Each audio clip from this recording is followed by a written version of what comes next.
ইরানের সঙ্গে ১২ দিনের যুদ্ধে ইসরায়েলের অর্থনীতিতে সরাসরি $12 বিলিয়ন ক্ষতি হয়েছে বলে জানিয়েছে ইসরায়েলি মিডিয়া। ইরানের সঙ্গে এই যুদ্ধটি ইসরায়েলের জন্য শুধু নিরাপত্তা এবং রাজনৈতিক ক্ষতিই বয়ে আনেনি, বরং অর্থনৈতিকভাবেও প্রচণ্ড আঘাত এনেছে বলে ধারণা করেছেন বিশ্লেষকরা।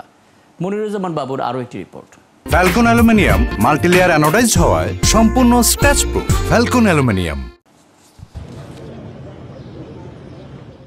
ইরানের হামলার ফলে ইসরায়েলের ক্ষতির প্রকৃত চিত্র ধীরে ধীরে প্রকাশ পাচ্ছে। ১২ দিন পর যুদ্ধবিরতি হলেও ইসরায়েলের পরিস্থিতি আরও নাজুক হয়ে পড়েছে।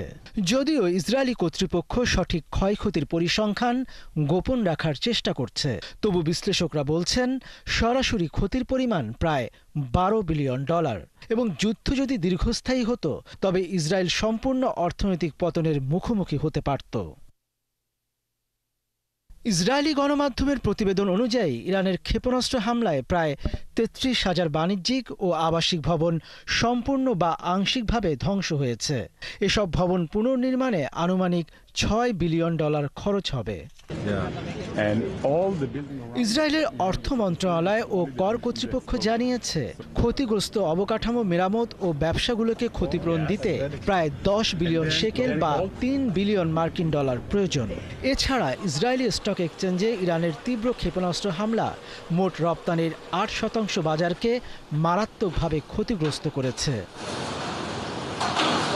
এর ফলে শেয়ার বাজারে বিনিয়োগ করতে আস্থা পাচ্ছেন না ব্যবসায়ীরা, যা ইসরায়েলের অর্থনৈতিক স্থিতিশীলতাকে হুমকির মুখে ফেলেছে।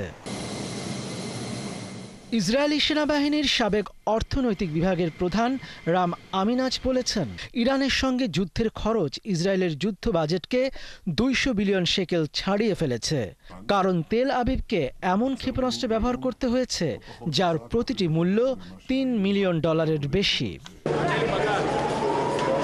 এদিকে গাজা যুদ্ধের পর ইসরায়েলের অর্থনৈতিক অবস্থা সংকটাপন্ন। প্রকাশিত প্রতিবেদন অনুযায়ী গাজা যুদ্ধের ফলে ইসরায়েলে বিদেশি বিনিয়োগ ৬০% বেশি কমে গেছে।